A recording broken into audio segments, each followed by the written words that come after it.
Welcome to LEWS Podcast and welcome back to the deep dive. Great to be diving in again. So often we instinctively see failure as, a definitive ending, like a roadblock, maybe a sign to just stop or even give up completely. Right. The final word. Exactly. But today we're not just looking at failure, we're diving deep into a radically different perspective.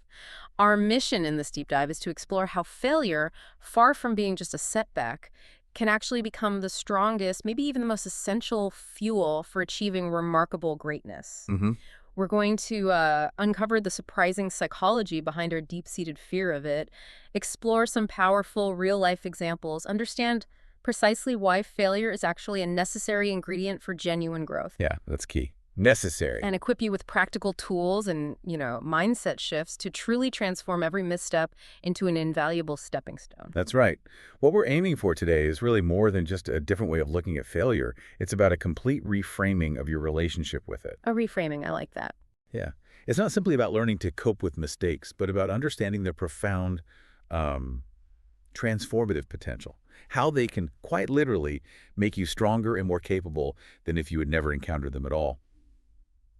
This journey through the sources, I think, will reveal why embracing failure is actually key to unlocking your full potential. Okay, so let's unpack this right from the start.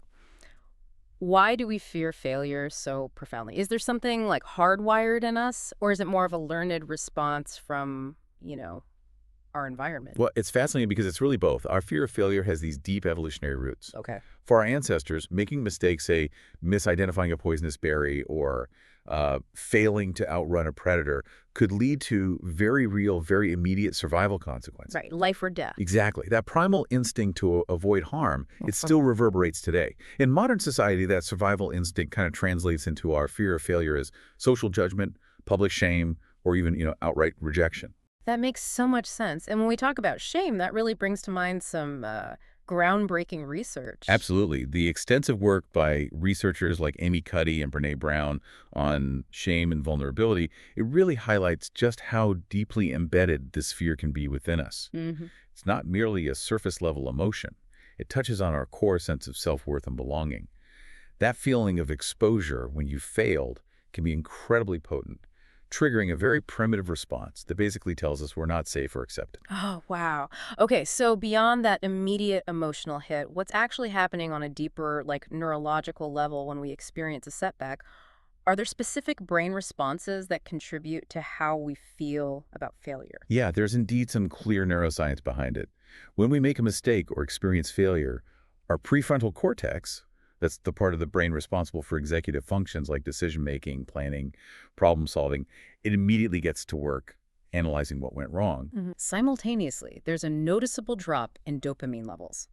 Dopamine, our sort of feel-good neurotransmitter, is crucial for motivation and reward. Right? So this drop directly contributes to the negative emotions we often associate with failure. Frustration, disappointment, even sadness. It's the physiological side of our ingrained aversion, a kind of internal, whoa, stop signal. And this leads us directly to Carol Dweck's groundbreaking work on mindsets, doesn't it? She contrasts what she calls the fixed mindset with the growth mindset. Exactly. With a fixed mindset, if you fail, the internal monologue sounds something like, I failed, and that means I'm not good enough, or I'm simply not smart enough. It feels like a judgment on your inherent kind of static abilities. That's like a label. But with a growth mindset, the response is entirely different. Okay, I failed, but this is an opportunity to learn, to adapt, to try a new approach. It's about the ongoing process of development, not some static label on who you are. And this isn't just, abstract theory for a textbook. Understanding which mindset you tend to lean into, whether it's fixed or growth, it fundamentally determines your capacity for learning and true growth from your mistakes. It dictates whether you shut down, retreat, and sort of protect your ego, or if you use that experience as valuable data to adapt, pivot, and improve. It's really the difference between seeing a dead end and seeing a detour. This all sounds very compelling in theory, but, does it really play out in the messy, unpredictable landscape of real life? Let's look at some incredible examples of people who are defined not by their failures, but by how they courageously use them to achieve, monumental success. Yeah, the stories are powerful. Think about Thomas Edison. We all know he invented the light bulb, but what often gets glossed over are his thousands of failed attempts. He didn't just stumble upon it. No. His famous quote perfectly captures this spirit. I didn't fail 1,000 times. The light bulb was an invention with 1,000 steps. And what's so crucial in Edison's perspective is that he completely redefined failure. For him, each unsuccessful attempt wasn't a dead end, but a necessary step forward. A crucial piece of information that narrowed down the possibilities and got him closer to the solution. Like data points. Exactly, data points. It speaks to an incredible level of persistence, an insatiable curiosity, and an understanding that iteration is not just important, but essential. And it's not just inventors either, right? Take J.K. Rowling, the author of the Harry Potter series. Before she became this billionaire author and global phenomenon, her manuscript was rejected by no fewer than 12 publishers. 12. Imagine that. 12 rejections for one of the most successful book series of all time. Then there's Michael Jordan, arguably the greatest basketball player ever. Yeah. He was famously cut from his high school basketball team. He later said, "I failed over and over again in my life, and that is why I succeed." Powerful. And let's not forget Walt Disney, who was once fired from a newspaper for lack of imagination. Yeah, sure. It's almost too much. Yeah, and these aren't just isolated anecdotes. They really illustrate a fundamental truth about success. Right. It's rarely, if ever, a linear path. Right. If you look at these examples from Edison's science to Rowling's creativity and Jordan's athletics, it's clear that failure was an inherent, often pivotal, part of their journey. This raises an important question for you, the listener. What's the common thread here? It's not the absence of failure, but rather the courageous and deliberate response to it. They didn't let setbacks define them, they let them refine them. And it's not just these huge global icons, is it? The same pattern of learning from setbacks applies to all of us in our everyday lives. Think about ordinary people, extraordinary bounce backs, maybe a student who faced academic failure, seemingly hit rock bottom, only to go on and build a successful startup, applying the lessons from their initial academic struggles to real-world innovation.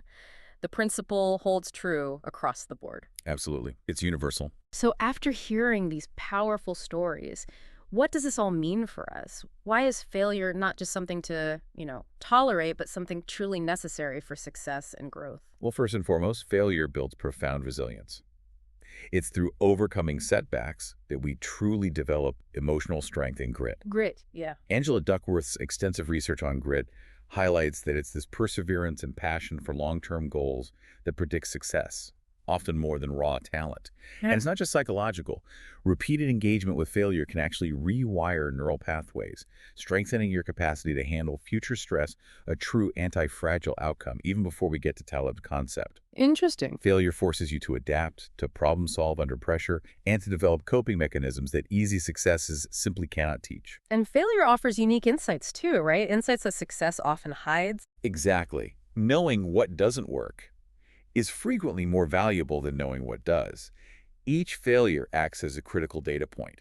It refines your process, it strengthens your character, and it provides a clarity that can only come from hitting a wall, assessing what went wrong, and figuring out another way around it. It's a faster feedback loop than constant success. That makes sense. And this brings us back powerfully to the concept of cognitive reframing. It's how you interpret failure that determines your outcome.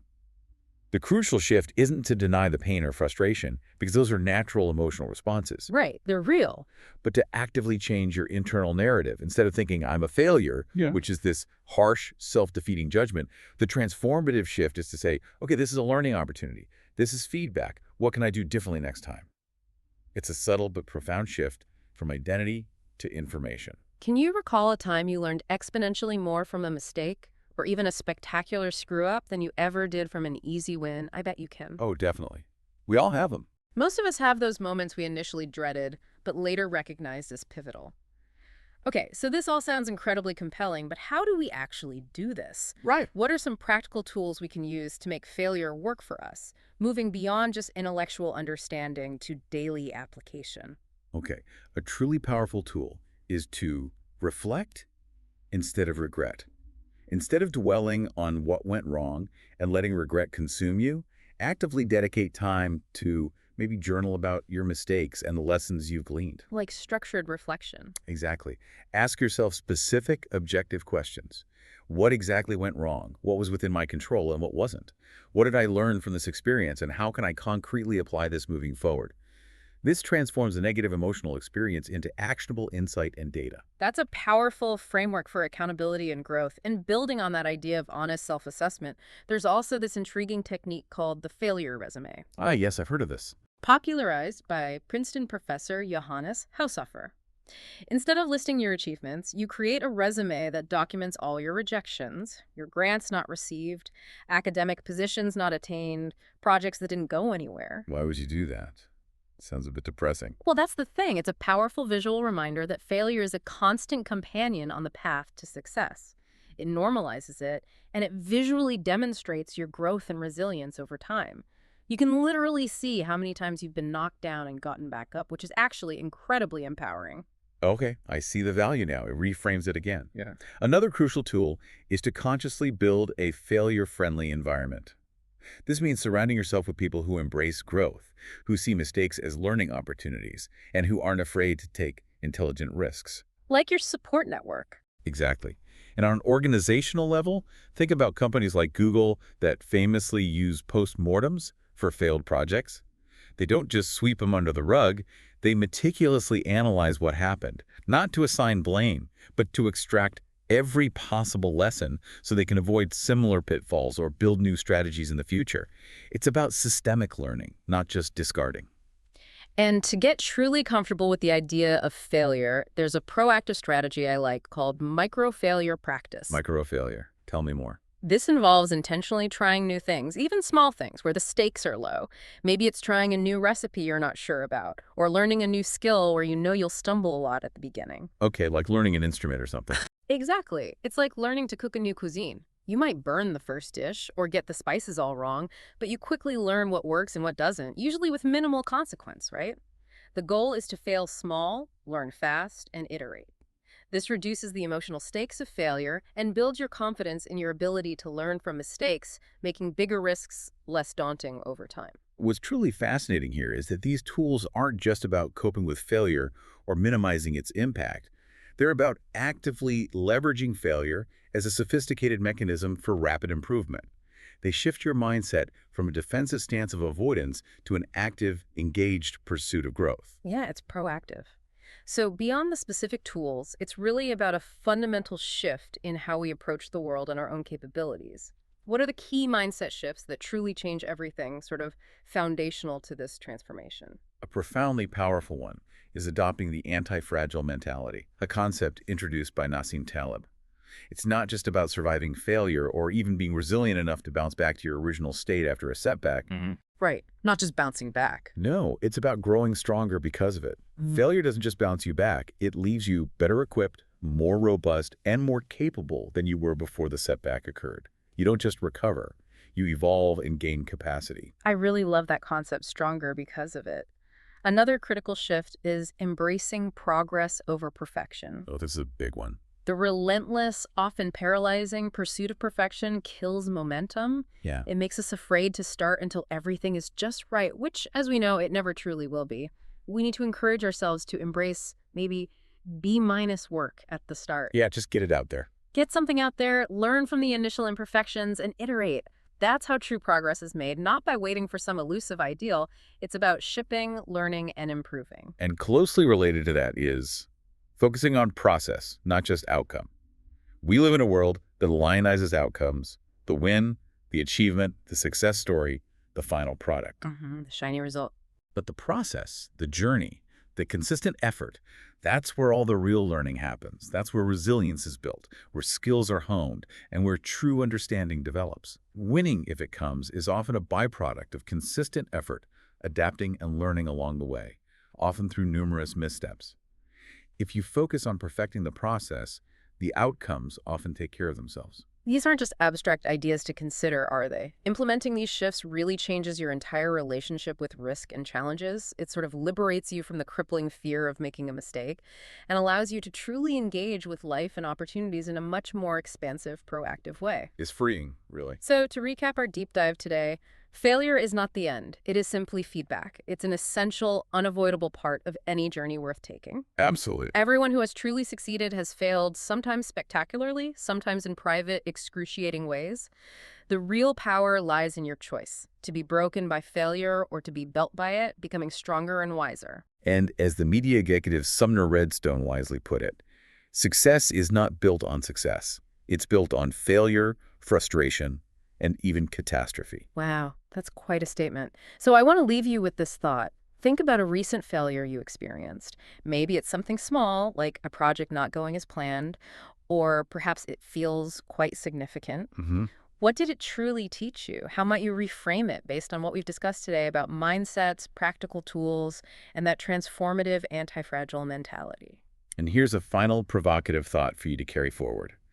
What if the biggest risk isn't trying something new and failing, but not trying at all? Missing out on the invaluable lessons, the profound growth, and the unique clarity that only failure can truly provide. Something to think about. Yeah. The true cost of inaction often far outweighs the temporary sting of a setback. Thank you so much for joining us on this deep dive. We'd love to hear your own stories or breakthroughs. What has failure taught you? Yeah, share them if you feel comfortable. Until next time, keep learning, keep growing, and keep turning those missteps into unstoppable momentum.